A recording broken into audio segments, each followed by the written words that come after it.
The gate wasn't just beige, it was aggressively beige. It was the color of a dentist's waiting room, where you know you're about to get a root canal and they've run out of Novocaine. It was also locked. I stood there, blinking in the mid-July heat, holding a 50-pound bag of chicken feed in my left hand and a certified letter in my right. My truck, a 2015 Silverado that I affectionately called the Beast, and Mrs. Higgins affectionately called that eyesore, was idling behind me. "Can I help you, Jack?" I didn't need to turn around to know she was there. I could smell the lavender laundry detergent and the distinct metallic scent of absolute authority. Mrs. Higgins, president of the Whispering Pines Homeowners Association, the Beige Banshee. I turned slowly. She was standing on the other side of the wrought iron bars, clutching a clipboard like it was the 10 Commandments. "The code isn't working, Brenda," I said, trying to keep my voice level, "and neither is the remote." She offered a tight, sympathetic smile that didn't reach her eyes. It was the kind of smile a shark might give a seal before dragging it into the depths. "Oh, the code works fine, Jack. For residents." "My dad is a resident," I pointed out. "I'm delivering food for his chickens. Chickens that, may I add, were here about 30 years before your beige gate was." "The chickens are grandfathered in," she conceded, tapping her pen against the clipboard. "Your truck, however, is not." I looked back at the Beast. It had a little mud on the tires, maybe a dent in the bumper. It was a truck. It did truck things. "Brenda, what are you talking about?" "Section 4, Paragraph C, Clause 2, she recited, without looking down. "All vehicles traversing the primary access road must maintain a curb weight of under 4,000 pounds to preserve the structural integrity of the asphalt aesthetic."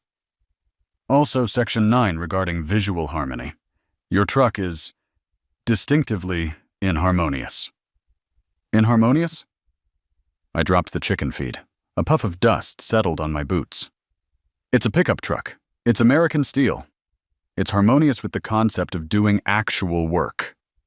It's loud, Jack, and it leaks oil. We had a vote last night. Emergency session." I didn't get an email. "It went to the homeowners," she said sweetly. "Your father didn't attend. He was busy. He was probably asleep. He's 72. Well, the vote passed. The access road is now restricted to passenger sedans and approved SUVs. No commercial vehicles, no heavy machinery, and certainly no beasts." I stared at her. I stared at the gate. The barn, my dad's barn, was exactly 200 yards away. I could see the roof. I could walk there in 3 minutes. But I couldn't carry a rebuilt transmission for a 1978 John Deere tractor in my arms. "So I'm banned," I said flatly. "The road is banned," she corrected. "You are welcome to walk. It's great cardio." I have tools, Brenda. I have feed. I have a dad who thinks Wi-Fi is a government plot to steal his dreams. I need to drive there. "Then perhaps you should buy a Prius," she suggested. And then, with a terrifying finality, she turned and walked away toward her pristine alabaster McMansion. I stood there for a long moment. I looked at the chicken feed. I looked at the gate. "I hate beige," I whispered. The walk to the barn took 5 minutes because I was dragging the feed sack and seething. By the time I kicked open the side door of the barn, I was sweating and ready to fight a bear. "You look like you swallowed a lemon whole," a voice grunted from under the tractor. All I could see of my father was a pair of oil-stained work boots and blue coveralls. "She blocked me, Dad," I said, dropping the feed with a thud. "Higgins, she put up an electronic gate and banned my truck." Frank slid out from under the massive green machine on a creeper. He was wiping grease off his hands with a rag that was greasier than his hands. He looked at me, squinting through bushy eyebrows. "The beige banshee strikes again?" "She cited asphalt aesthetic integrity," I said, grabbing a beer from the mini-fridge he kept next to the drill press. "She told me to buy a Prius." Frank let out a bark of laughter that turned into a cough. A Prius? You? You'd look like a bear riding a tricycle. It's not funny, Dad. How am I supposed to get the new transmission in here? I can't carry an engine block down the shoulder of the county road. Frank sat up, cracking his back. Well, I ain't selling. I told her that last week when she offered to buy the eyesore barn to build a yoga pavilion. I told her the only yoga happening here is me bending over backwards to ignore her. That doesn't solve my problem. I need access. I paced around the barn. It was a magnificent structure, older than the country itself in spirit, if not in timber. It smelled of diesel, hay, and old wood. It was an island of reality in a sea of homeowner association fantasy. Read the bylaws, Frank said, taking the beer from my hand and taking a long swig. Know your enemy. I don't have the... In the drawer. Under the manuals. I pulled open the rusty filing cabinet. There, sitting beneath a manual for a 1982 thresher, was the thick, bound copy of the Whispering Pines Covenants, Conditions and Restrictions. I sat on a hay bale and started reading. It was painful. It was dry. It was written by people who thought fun was something you scheduled between 4:00 p.m. and 4:15 p.m. on alternate Tuesdays. Section 4, Roadways. Section 5, Lawns. Section 6, Airspace, no drones. Section 7, Fences. I flipped pages aggressively. Surface rights, surface maintenance, curbside appeal. I stopped. I went back a page. I read it again. Dad? Yeah? Where does the HOA property line end relative to the county road? Ends at the ditch. The ditch is county easement. Everything past the ditch, up to the gate, is theirs. Why? I looked at the diagram in the book. The HOA had explicitly claimed dominion over the surface paved area, the curbs, the sidewalks, and the airspace up to 50 feet. I took a sip of my dad's beer. They defined the surface. They defined the air. So? They didn't define the dirt, I said. Specifically, the dirt under the dirt. I looked at the drainage ditch outside the barn door, which connected directly to the county road easement. Then I looked at the concrete floor of the barn. You got a shovel? Frank looked at me, a slow grin spreading across his grease-smeared face. Son, I got a backhoe attachment for the tractor, but the hydraulics are shot. That's why I needed you to bring the tools. We don't need a backhoe yet, I said, standing up. We need a contractor who doesn't ask questions. I found Sully on Craigslist. His ad didn't have a picture, just a sentence. I dig holes, I move dirt, cash only, no cops. It was exactly the kind of professional pedigree I was looking for. We met at a Waffle House on the edge of town at 6 a.m. Sully was a fireplug of a man, about 5'5" in both directions. He had a beard that looked like it had trapped small birds and eyes that were constantly scanning the exits. He didn't order waffles. He ordered 4 coffees and a bowl of grits. So? Sully said, his voice sounding like a cement mixer full of gravel. Who'd you kill? I choked on my orange juice. What? The hole. You want a tunnel. Usually that means you got a body, or you're trying to rob a bank. I don't do banks. Federal time ain't for me. Bodies? I charge double for biological waste disposal. No bodies, I said quickly, and no banks. I'm trying to get to a barn. Sully paused, his spoon hovering over his grits. A barn? My dad's barn. The HOA banned me from the road. I laid out the map on the sticky table.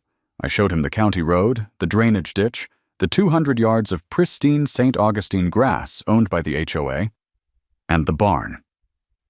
I need a tunnel, I explained. From the ditch to the barn floor, big enough to walk through. Eventually, big enough to roll a transmission on a dolly. Sully stared at the map. He traced the line with a sausage-like finger. Under the HOA? Yes. Under the lady who measures grass height with a ruler? Mrs. Higgins, yes. Sully started to shake. I thought he was having a seizure, but then a high-pitched wheezing sound escaped his lips. He was laughing. It was a terrifying sound. I hate HOAs, Sully wheezed. My cousin got fined $3,000 for painting his mailbox classic red instead of heritage ruby. I'll do it. How much? $5,000, cash, plus materials. And you buy me lunch. Deal. The next morning, we set up the perimeter. This was the genius part. Since the entrance was in the drainage ditch on the county easement, the HOA couldn't touch us. But we needed to look official. I bought 3 rolls of orange safety fencing, 4 men working signs, and gave Sully a high-visibility vest that was, 2 sizes too small. I put on a hard hat I'd found in my garage. We looked incredibly legitimate. All right, Sully said, spitting into his hands. We start horizontal. We gotta go under the roadbed first, then angle up toward the barn foundation. We started digging. The first hour was exhilarating. We were rebels. We were subterranean freedom fighters. The dirt was soft, loamy clay. We were making progress. Then at 10:30 a.m., a white Lexus SUV slowed to a crawl on the road above us. The window rolled down. It was the Banshee. I leaned on my shovel, wiped sweat from my brow, and gave a cheerful wave. Morning, Brenda. She lowered her sunglasses. She looked at the signs. She looked at the ditch. She looked at the pile of dirt we were carefully tarping. What are you doing, Jack? Her voice was tight. Civil engineering, I called back. Erosion control, very technical stuff. County mandate. You know how it is with sediment displacement. I was stringing random words together. It was a gamble. I didn't receive a notification about county work, she said, suspicious. Oh, it's probably in the mail. Or maybe it got lost in the aesthetic review. I smiled. She narrowed her eyes. Ensure that no debris enters the roadway. And if I see one speck of mud on the asphalt, I'm calling the sheriff. Wouldn't dream of it, Brenda. Drive safe. She rolled up the window and drove off. Sully watched her go. That her? That's her. Man, Sully grunted, driving his spade into the earth. I'm gonna enjoy digging under her gazebo. Less talking, more digging, I said. We need to get 5 feet in before she comes back. We got 4 feet in. Then we hit the rock. It wasn't just a rock. It was a geological event. It was a granite boulder the size of a Kia Sorento, sitting directly in our path, mocking us. Sully hit it with his shovel. Clang! He hit it again. Clang! He looked at me. We're gonna need a bigger hammer. We can't use power tools yet, I hissed. Too loud! She'll hear us. Jack, Sully said, wiping mud from his beard, you want me to move a mountain with a spoon? We need a breaker bar, or we need dynamite. And since you said no cops, I'm assuming dynamite is out. Dynamite is definitely out. Then we go around it. That'll add 20 feet to the dig. You want a tunnel or you want a rock collection? We went around it. By sunset, we were exhausted, covered in mud, and had successfully created a hole deep enough to hide a refrigerator. We sat in the ditch, drinking warm Gatorade, looking at our handiwork. It was ugly. It was dark. It smelled like wet earth and bad decisions. It was beautiful. Hey, Sully said, pointing with his bottle. You hear that? I listened. Sirens. Coming fast. I scrambled up the bank of the ditch just in time to see a sheriff's cruiser pull onto the shoulder, lights flashing blue and red against the twilight. Officer Miller stepped out. I knew Miller. We'd gone to high school together. He looked tired. Jack, Miller sighed, adjusting his belt. Please tell me you aren't burying a body. Erosion control, Miller, I said, trying to look innocent while covered head to toe in muck. Uh-huh, Miller said. He looked at the hole. He looked at Sully, who was trying to look invisible in a neon vest. Then he looked at his notepad. I got a call about an unauthorized excavation threatening the structural integrity of the community entrance and a suspicious vagrant in high-vis gear.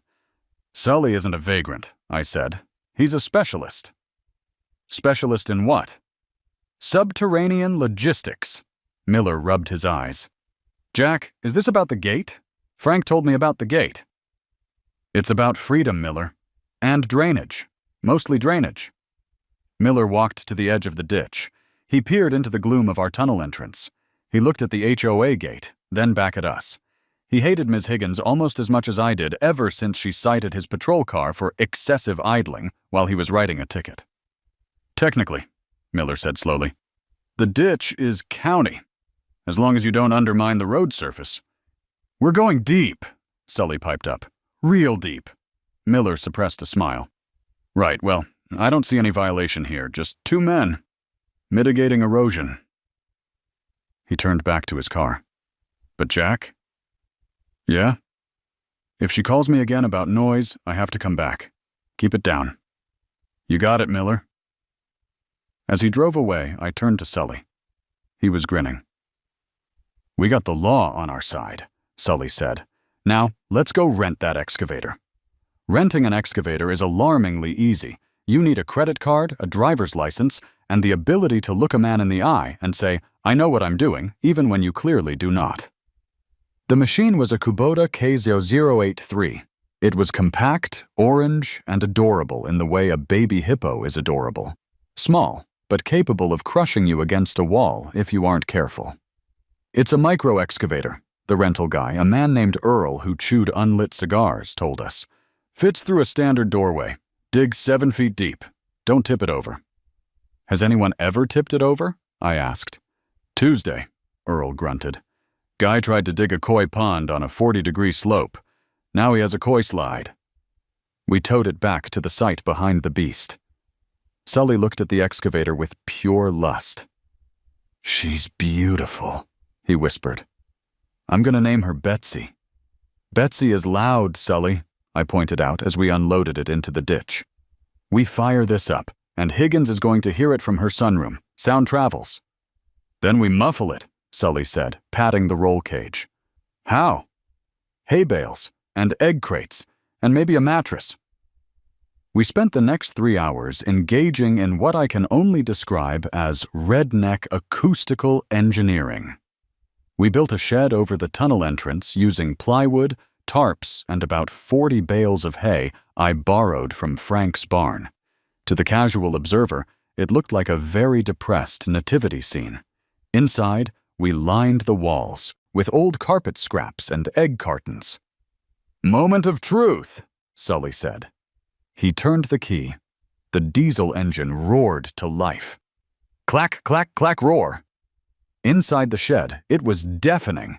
Outside, standing on the county road, it sounded like a very angry lawnmower 3 streets over. Acceptable! I yelled over the noise. What? Sully yelled back.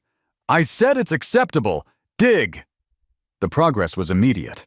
Betsy ate through the clay like it was chocolate mousse. Sully was a surgeon with the controls. He carved out the tunnel, dumping the spoil into a custom cart we'd rigged up, a wheelbarrow with a rope, which I then hauled out to the ditch. We were 10 feet in, then 20. We were passing under the county road easement and approaching the invisible line of the HOA dominion. Then the inevitable happened. I was outside trying to discreetly spread fresh dirt along the ditch bank to hide the volume when I saw the golf cart. It wasn't just a golf cart. It was a tactical golf cart. It had a lift kit, aggressive tread tires, and a roof rack, and driving it was Mrs. Higgins.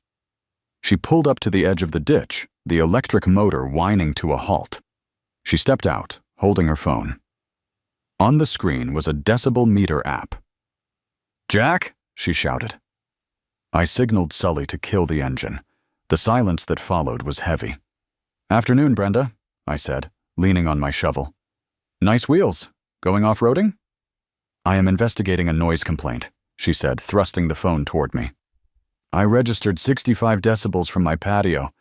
The community limit for continuous noise is 60. Must be the wind, I said. Or cicadas. It's a big year for bugs.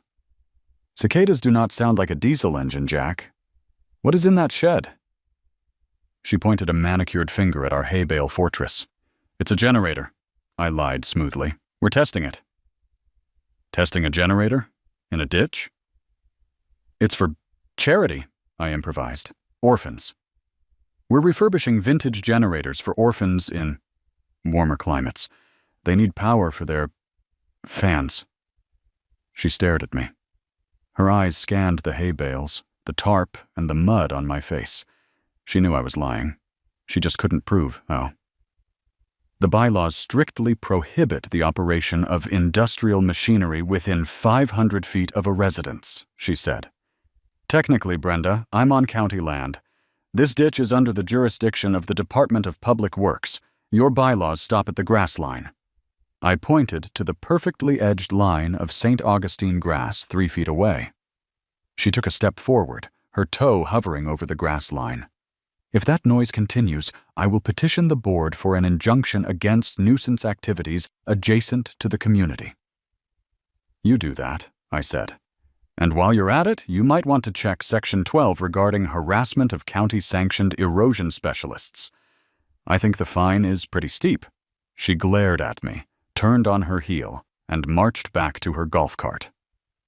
As she drove away, she made a point of driving slowly, watching me in the rearview mirror.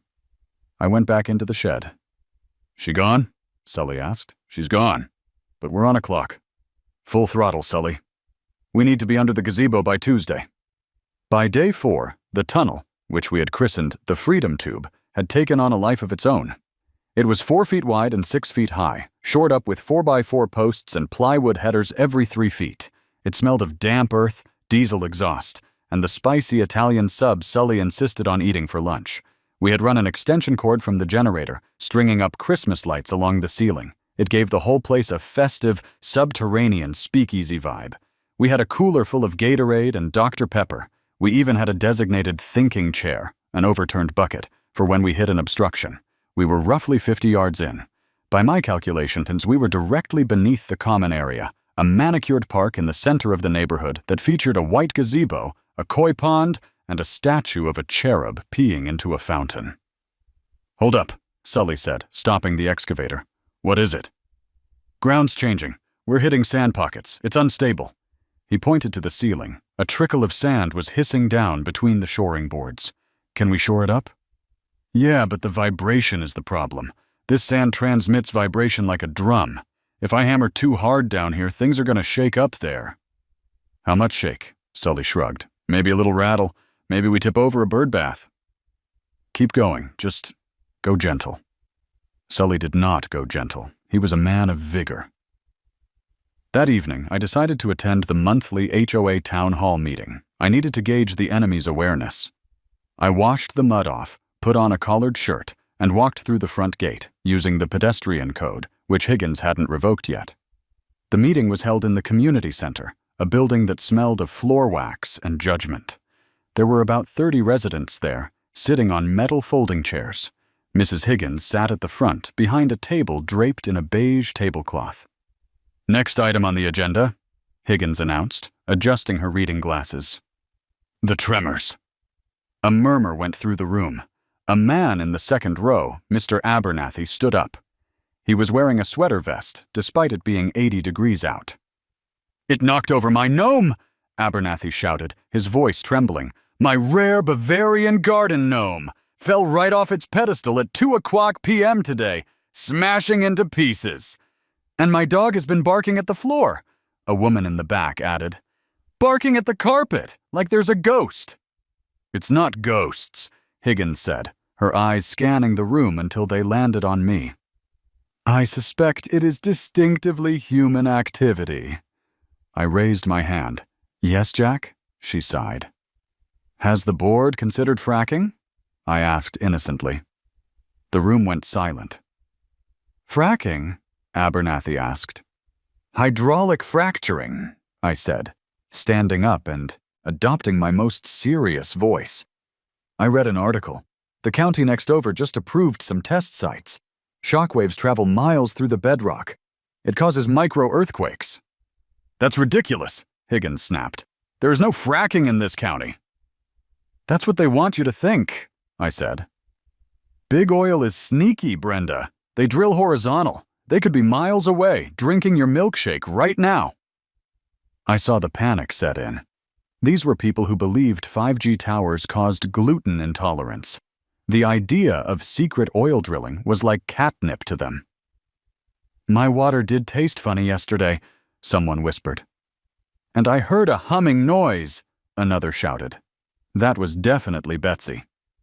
"Mrs. Higgins," Abernathy yelled, "what are you doing to protect us from the frackers?"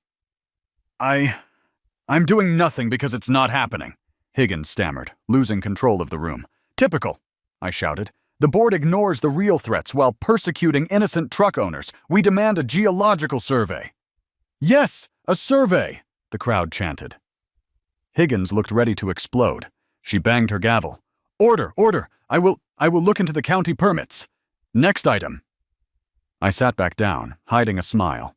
I had bought us time, but a geological survey was the last thing I wanted. If they scanned the ground, they'd find a hollow tube filled with Christmas lights and 2 idiots. We had to finish fast. The next day, we were moving at breakneck speed. Sully was pushing Betsy to her limits. We were closing in on the final stretch, the last 50 yards to the barn. We were tired. We were complacent. And that is when the universe likes to remind you that physics is undefeated. We were digging under the space between the gazebo and the community pool. "Tree root," Sully called out. "Big one." I shone the flashlight. A thick, gnarled root was blocking the path. "Cut it?" I asked. "If I cut it, the tree might die. If the tree dies, Higgins investigates. We gotta go under it." "Deep dive. Do it." Sully angled the bucket down. He scooped. He scooped again. Crunch! It wasn't the sound of dirt. It was the sound of plastic shattering. "Oh," Sully said. "What was that?" "I think I hit a rock, or a pipe." We both froze. We listened. Hiss. Then gurgle. Then a sudden high-pressure spray of water erupted from the floor of the tunnel like a geyser. "Water!" Sully screamed, shielding his face. It hit me in the chest. It was cold, and it smelled strongly of chlorine. "It's the pool!" I yelled. "You hit the filtration line. Plug it, plug it. With what, my finger?" The tunnel floor was turning into soup instantly. The water was rising. If we didn't stop this, the tunnel would flood, the ground above would collapse, and the Whispering Pines community pool would drain into my dad's property. "The insulation!" Sully shouted, pointing to a stack of foam boards we were using for soundproofing. I grabbed a board and slammed it over the breach. The pressure was immense. It sprayed out the sides, soaking me. "Get the quickset!" I roared. Sully scrambled back to the supply cart and grabbed a bag of rapid-setting concrete mix. He tore it open with his teeth and poured the dry powder directly onto the leak. "More!" He poured another bag. Then he jumped on top of the foam board, using his weight to hold it down. The water mixed with the concrete, creating a fast-hardening sludge. We sat there for 10 minutes, Sully sitting on a pile of wet concrete, me holding the sides with the duct tape, breathing heavy. The hissing stopped. "Did we fix it?" Sully whispered. "I think so." "Is the pool going to be empty?" "It's a return line. We probably only lost a few hundred gallons. The autofill system will handle it." "Good. Good." "However," I said, looking up, "we have created a void." "A void?" "We washed out a lot of dirt before we plugged it. Gravity is going to want that space back." "You think?" Above us there was a muffled thump. "We need to check topside," I said. "Now!" It was 2:00 a.m. We crawled out of the tunnel, covered in blue concrete slime. We grabbed shovels and a bag of topsoil and ran across the field, keeping low to avoid the streetlights. We reached the spot near the pool equipment shed. There, in the middle of the pristine emerald green lawn, was a sinkhole. It wasn't huge, maybe 2 feet wide, but it was deep. It looked like the earth had just opened its mouth to yawn. "Oh God," I said. "Higgins walks her corgi here at 6:00 a.m. If Mr. Puffles falls in a hole, we're dead." "Fill it," Sully hissed. We started shoveling dirt into the hole. It took 5 bags. We packed it down. But now we had a bare patch of dirt in a sea of perfect grass. "We need sod," I said. "Where are we going to get sod at 2 a.m.? I looked around. I saw Mrs. Higgins' front yard across the street. Her prize-winning landscaping. "Don't," Sully said. "That's a felony." "It's justice," I corrected. I ran across the street. I found a spot behind her azalea bushes, shielded from the streetlights. I carefully cut a 2x2 square of sod. I carried it back like it was the crown jewels. We placed it over the patch. I stomped it down. It was a perfect match. "Hey!" We both spun around. Standing on the pool deck, wrapped in a towel, was a teenager. It was Kyle, the kid who lived in 4B. He was holding a vape pen and looking terrified. Are you guys burying a body?" Kyle squeaked. I looked at Sully. Sully looked at Kyle. Sully raised his shovel menacingly. "No," I said quickly, pushing Sully's arm down. "Kyle, listen to me. You didn't see us." "You're the guy with the loud truck," Kyle said. "My mom hates you." "Your mom is a wonderful woman," I said. I reached into my pocket. I pulled out a soggy $20 bill. "Kyle, have you ever seen a sinkhole?" "No." "Exactly. And you didn't see one tonight. You saw raccoons. Big ones. Fixing the lawn." Kyle looked at the money. He looked at the shovel. He looked at the vape pen he, wasn't supposed to have. "Cool," Kyle said, snatching the 20. "Raccoons? Got it." He vanished into the night. We trudged back to the tunnel entrance. "Close one," Sully said. "Too close," I agreed. "We're out of cash, Sully. I spent the last of the budget on that concrete." "We still got 40 yards to go," Sully said. "And I don't work for free. I got alimony." "I know," I said, looking toward the dark outline of the barn. "I have to talk to the financier." "The dad?" The dad. The walk to the barn the next morning felt different. Usually, I walked with the anger of the oppressed. Today, I walked with the anxiety of a man about to ask his father for $5,000 to fund a hole in the ground. Frank was exactly where I expected him to be, sitting on a bucket, staring at the disassembled transmission of the John Deere like it was a complex Sudoku puzzle. "You look like you're about to ask me for a kidney," Frank said without looking up. "Worse," I said. "I need cash." Frank put down his wrench. He wiped his hands on his coveralls, leaving a fresh streak of 10W30 on his thigh. "For what? Did you get arrested? Is this bail money? I told you not to punch the HOA lady." "I didn't punch her. I undermined her. Literally." I pulled up a milk crate and sat down. "Dad, the tunnel is 60 yards in. We are past the road. We are past the drainage easement. We are currently directly beneath the gazebo where Mrs. Higgins holds her Tuesday morning mindfulness and mimosas sessions." Frank's eyes sparkled. "Is that right?" "It is, but we hit a snag. We had a hydrological incident involving the pool plumbing. We fixed it, but it cost us the rest of the operating budget. I need materials. I need lumber for shoring, and Sully won't work for free. He says his ex-wife has a radar for missed alimony payments." Frank leaned back, crossing his arms. "So you want me to pay for a tunnel that, legally speaking, doesn't exist, dug by a man who looks like a pirate, so you can bring me my own tools?" "It's not just about the tools, Dad." I leaned in. I knew I had to sell this. I had to appeal to Frank's deepest desire, to be a nuisance to the establishment. "Think about the future," I whispered. "Once this tunnel is done, we have a secure subterranean supply line. The HOA has banned commercial deliveries, right? No heavy trucks?" "Right." "Well, with the tunnel, we can bring in anything. Fertilizer, diesel, unpasteurized milk.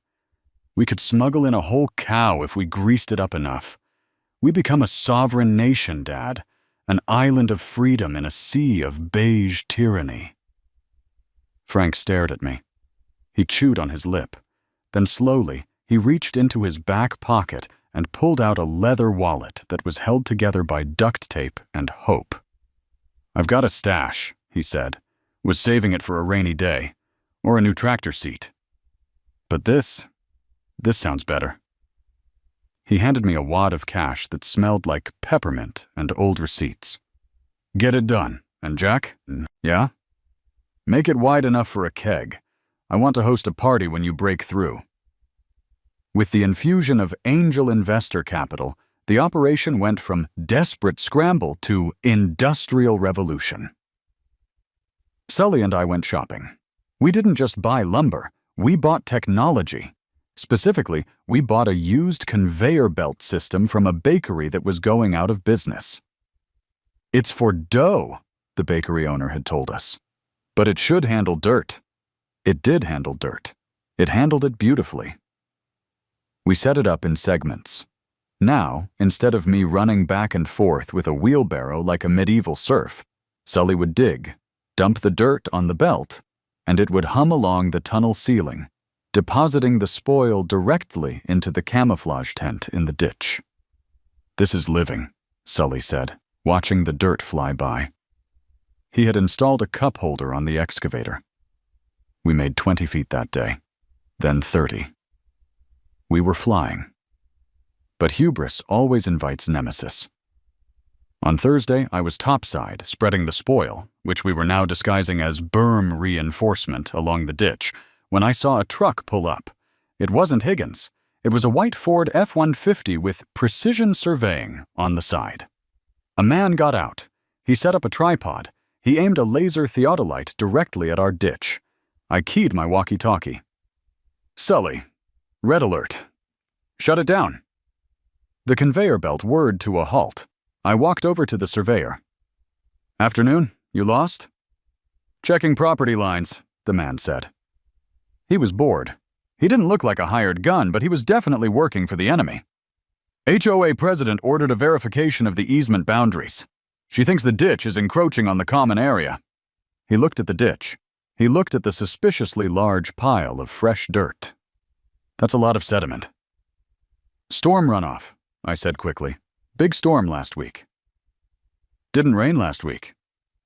"Localized," I said. "Microclimate. Very intense." He squinted at me.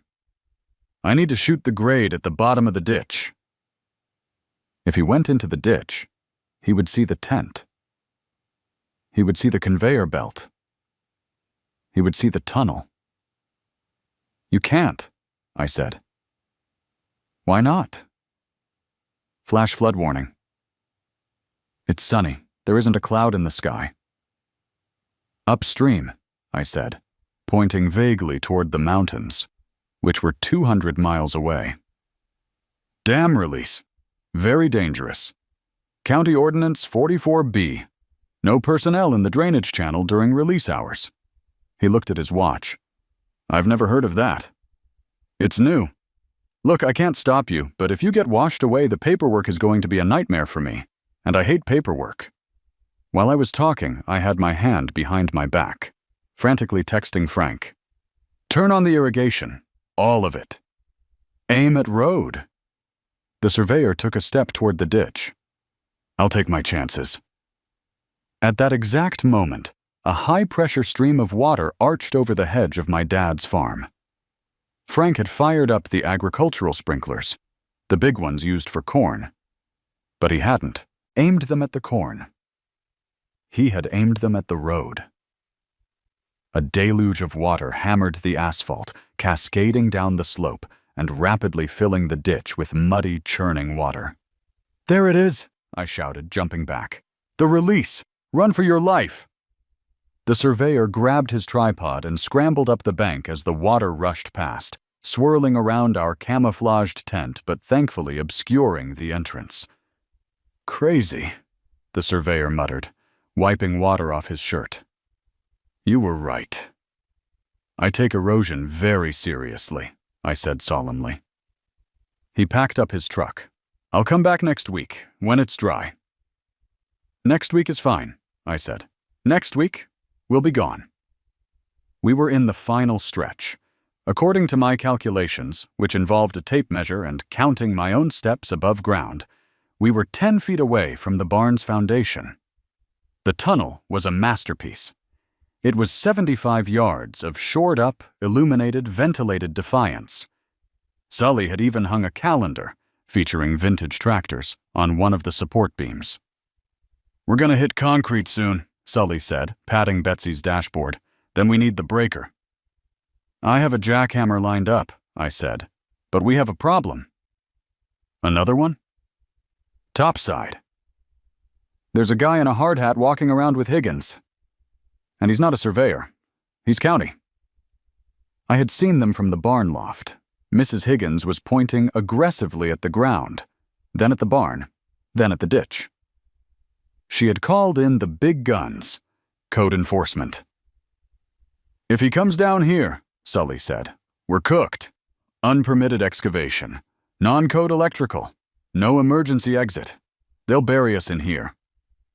"He's not coming down here," I said. "I have a plan." 10 minutes later, I met them at the property line. "Mr. Miller," the inspector said. He was a man named Gary. He had the weary look of a bureaucrat who just wanted to reach retirement without having to fill out an accident report. "We've received a report of an unpermitted subterranean structure." "It's not a structure, Gary," I said warmly. "It's a civil defense shelter."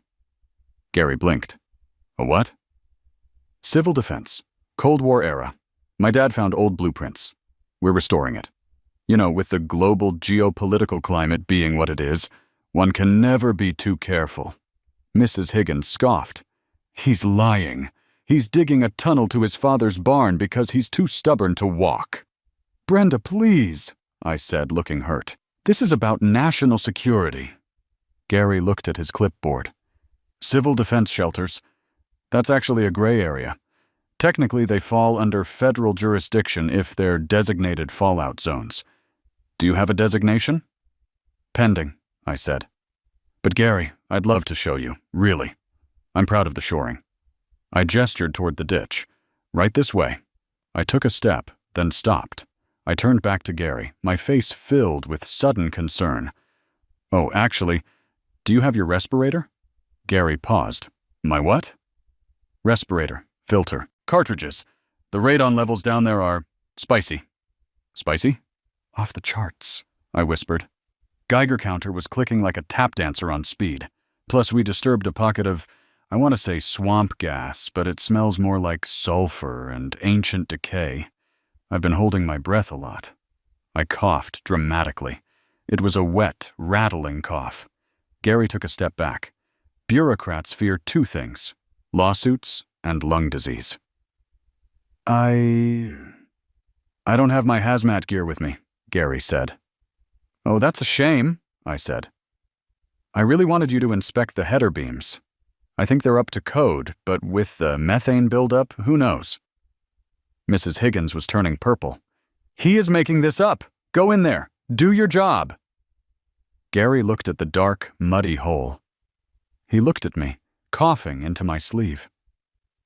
He looked at Mrs. Higgins, who looked like she would bite him if he got too close. "I can perform a visual inspection from the surface," Gary decided. "If I see no evidence of structural compromise to the roadway, I will close the ticket." He walked to the road. He looked at the asphalt. It was flat. It was perfect. "Road looks good," Gary said, checking a box. "Ticket closed. Mrs. Higgins, unless you have evidence of radon poisoning, I suggest you let these men finish their shelter." He got in his truck and drove away. Mrs. Higgins stood there, vibrating with rage. "This isn't over, Jack," she hissed. "I know you're up to something. I'll be watching. I'll be listening. If I hear one power tool, one hammer, I'm calling the sheriff." "Brenda," I said, "you need a hobby. Have you tried knitting?" She stormed off. I went back down the hole. "We good?" Sully asked. "We're good. But we have a problem. She's on high alert for noise, and we're about to start jackhammering through a 12-inch concrete foundation." Sully looked at the wall of dirt in front of us. We can't chip it by hand.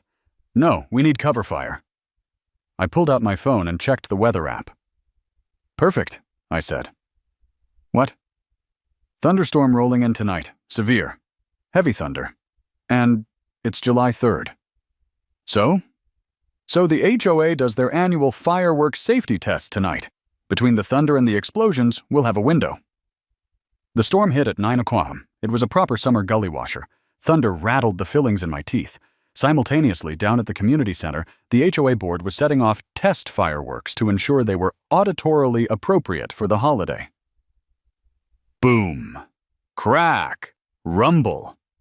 Now! I yelled. Sully fired up the jackhammer. We were at the end of the line. The dirt was gone. In front of us was the gray, rough face of the barn's foundation. The noise in the tunnel was apocalyptic. The jackhammer screamed. The compressor roared. But outside? Outside, the world was exploding with thunder and pyrotechnics. Rat-tat-tat-tat-tat-tat. Dust filled the air. My teeth chattered in my skull. Sully looked like a demon, covered in gray dust, shaking violently as he drove. The steel bit into the concrete. A crack appeared. Then a chunk fell out. We could see darkness on the other side. "Breakthrough!" Sully screamed. He leaned into it. The hammer punched through. A hole the size of a basketball opened up. Then a hole the size of a tire. We stopped the hammer. The silence that rushed in was ringing. We coughed, waving the dust away. We crawled through the jagged opening, pushing aside loose concrete. I stood up. I was standing on oil-stained concrete. I smelled diesel. I smelled old hay. I saw the familiar rusted grill of the John Deere tractor looming above me. We were in. "We did it!" Sully wheezed, wiping his goggles. "We actually did it!" "Welcome to the Promised Land," I said. "Took you long enough," a voice rumbled. Frank was sitting in his folding chair by the workbench. He had 3 cold beers waiting. He cracked one open and handed it to me. "Nice timing," Frank said. "I was getting thirsty." "Happy Independence Day, Dad," I said, taking a long drink. It tasted like victory. Suddenly, the barn door creaked open. The storm was raging outside, rain lashing against the metal roof. A figure stood in the doorway, silhouetted by a flash of lightning. It was Mrs. Higgins. She was wearing a yellow raincoat and holding a flashlight. She looked like the fisherman from a horror movie, if the fisherman wanted to speak to the manager. She stepped inside, dripping water onto the floor. "I heard it," she said, her voice trembling with triumph. "I heard the drilling. I knew it. You're... She stopped. She shone the flashlight at us. Then she shone it at the floor. She saw the hole. The jagged, gaping hole in the concrete, with the tunnel stretching away into the darkness beneath her precious road. Her mouth opened. You undermined the common ground." "Private property," Frank barked. "Get out of my barn, Brenda." "You dug a tunnel," she shrieked. "This is a violation of everything. Section 1, Clause 1, Section 4, the aesthetic, the—" She marched forward, pointing her finger at me. "I am going to have you arrested. I am going to have this barn condemned. I am going to—" "Brenda," I interrupted, stepping forward. "What?" she snapped. "Look down." She looked down. She was standing on the edge of the hole. "You are currently standing in a barn," I said calmly, "which is on private land. You, however, did not use the tunnel. You walked through the door. So? So you're trespassing. And in this county? On a farm? At night?" Frank picked up a large, heavy wrench and tapped it thoughtfully against his palm. Clink, clink. "I suggest you leave," Frank said quietly. "Before I call the sheriff and tell him there's a prowler in my barn." Mrs. Higgins looked at Frank. She looked at the wrench. She looked at the hole. She realized, for the first time, that her bylaws had no power here. The beige curtain had fallen. She turned around, stiff as a board, and walked back out into the rain. Sully watched her go. "She's gonna sue us, isn't she?" Oh, absolutely, I said, clinking my beer against his. But by the time the lawyers figure this out, I'll have the transmission fixed. And the milk, Frank added. Don't forget the milk. And the milk, I agreed. To the underground resistance. To the resistance, Sully said. We drank. Outside, the thunder rolled, but for the first time in months, the road to my father's house was wide open. The lawsuit arrived 3 days later via a process server who looked like he apologized for a living. It was thick. It was heavy. It was titled Whispering Pines Homeowners Association versus Jackson Miller, Frank Miller, and John Doe, alias Sully. They're suing us for subterranean trespass, I said, flipping through the document at Frank's kitchen table, and willful destruction of community sediment, and psychological distress caused by vibration. Frank poured coffee. Can we countersue for harassment by beige person? I don't think that's a tort, Dad. We need a lawyer. I got a guy, Sully said. He was currently eating a bowl of cereal in our kitchen, despite not living there. My cousin Vinny. Is his name actually Vinny? I asked. Vincent. He specializes in unconventional property disputes. Does he have a degree? He has a suit, and he got me out of that thing with the emu farm. 2 weeks later, we were sitting in a conference room at the county courthouse. On one side was Mrs. Higgins and a team of 3 lawyers who looked like they were cloned in a lab that specialized in billing hours. On our side was me, Frank, Sully, wearing a tie over a flannel shirt, and Vincent. Vincent looked like a used car salesman who had found Jesus, then lost him again at a poker game. Gentlemen, the mediator began, Mrs. Higgins claims you dug a tunnel under HOA property. Allegedly, Vincent said, leaning back in his chair, my clients were engaged in a civil defense restoration project. There is no record of a shelter there, Higgins' lead lawyer barked. That's because it was top secret, Vincent countered. Cold War. Very hush-hush. You wouldn't want the Soviets knowing where the tractor parts were hidden, would you? The lawyer stared at him. Mr. Gambini. Just Vincent. Vincent. They tunneled under a gazebo. Mrs. Higgins' prize begonias have sunk 3 inches due to soil settling. Soil settling? I piped up. Or perhaps fracking? Higgins slammed her hand on the table. There is no fracking. You dug a hole. You admitted it. I saw you in the barn. You were trespassing in the barn, Vincent said, pointing a finger at her. Fruit of the poisonous tree, Brenda. Anything you saw while illegally entering my client's agricultural domicile is inadmissible. It's like basic law stuff. The mediator rubbed his temples. Look, the tunnel exists. The HOA wants it filled in. The cost to fill it in is estimated at $50,000. We don't have 50 grand, Frank said. I spent the last of my money on the conveyor belt. Then we will seize the property, Higgins gleefully announced. We will put a lien on the barn. Whoa, hold on, I said. I pulled out a map. Vincent, show them Exhibit B. Vincent slapped a document on the table. It was a geological survey from 1984. According to the original plat maps, I said, the HOA owned surface rights and subsurface rights to a depth of 6 feet for utility purposes. Our tunnel header is at 8 feet. The lawyers leaned in. They whispered. 8 feet? The lead lawyer asked. 8 feet, 4 inches, I confirmed. We measured, twice. Technically, we are in the mineral rights zone, and in this state, mineral rights supersede surface rights. What minerals are you extracting? The lawyer sneered. Dirt? Rare earth clays, I lied. For pottery. My dad is an artist. Frank looked at me. I am? Yes, Dad, you're very avant-garde. Higgins looked ready to have a stroke. I don't care about the depth. It's a tunnel. It's weird. It violates the spirit of the community. The spirit of the community, Vincent said poetically, is freedom, and also not paying 50 grand to fill a hole that isn't hurting anyone. The mediator looked at the lawyers. If the depth claim holds up, you're looking at a year of litigation to prove damages. Do you really want to spend HOA dues on a geological lawsuit? Higgins's lawyer whispered in her ear. She turned pale. She whispered back aggressively. The lawyer shook his head.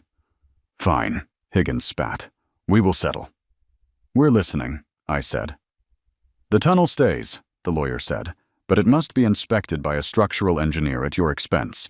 It can never be used for commercial traffic. And you, she pointed at me. You must paint your truck beige. No deal, I said immediately. The beast stays black. Then we go to trial. Wait, Frank said. How about a compromise? We inspect the tunnel. We don't use it for commercial traffic. Only agricultural support. And Jack doesn't park the truck on the road. He parks it in the barn, which he can now access via the tunnel. Higgins narrowed her eyes. So the truck disappears from the street? Gone, I said. Like a ninja. And the tunnel entrance in the ditch? We'll plant a bush over it, Sully offered. A nice one. Hydrangeas. Higgins considered this. The truck was her primary nemesis. The tunnel was just a symptom. If the truck was gone, she had won the aesthetic war. Fine, she hissed. But if I see one speck of dirt on the road, I sue. 6 months later. The tunnel, now officially named the Miller-Sully Memorial Transit Corridor, is fully operational. We reinforced the walls with proper steel shoring. Vincent knew a guy. We installed permanent LED lighting. Sully even put in a mini-fridge halfway down for hydration stops. It is a marvel of engineering. I park the beast on the county road shoulder, legally. I walk down into the ditch, push aside a very lush plastic hydrangea bush, and unlock the steel door we installed. I walk 75 yards underground, beneath the manicured lawns, beneath the sleeping gazebo, beneath the unsuspecting feet of the Whispering Pines residents. I pop up in the barn, right next to the tractor. Life is good. Hey, Sully says. He's in the barn, working on a new project. He's building a subterranean potato cannon. You get the supplies? I did. I open my backpack. I pull out 2 gallons of unpasteurized milk, a bag of fertilizer that isn't HOA approved, and a neon sign that says open. Frank wants the sign for the man cave, I explain. Sweet. Frank walks in. The tractor is running. We fixed the transmission 3 months ago, but he likes to just let it idle to remind Higgins it still exists. Mail's here, Frank says, tossing a letter on the workbench. It's from the HOA. I open it. Dear resident, due to a sudden and unexplained settling of the soil beneath the community gazebo, the board has voted to install a new, heavier concrete foundation. This will require a special assessment fee of $500 per home. I look at Sully. Sully looks at the ceiling. We might have shaved the margins a little close on the gazebo headers, Sully admits. Just a little, I say. Also, Frank says, grinning, she sent a personal note. I look at the bottom of the letter. In angry red ink, Mendemas Higgins has scrawled, I know you are down there. I can hear you laughing. I grab a shovel. I grab a beer. She's not wrong, I say. I walk to the hole in the floor. Come on, boys. I think the tunnel needs a skylight. Let's see if we can pop up right in the middle of her rose garden. That's a joke, right? Sully asks, following me down. For legal purposes? I pause at the ladder. Yes, it's a joke. But as I descend into the cool, dark earth, listening to the hum of the conveyor belt and the distant rumble of suburban life above, I know one thing for sure. The resistance lives, and it's only 8 feet deep.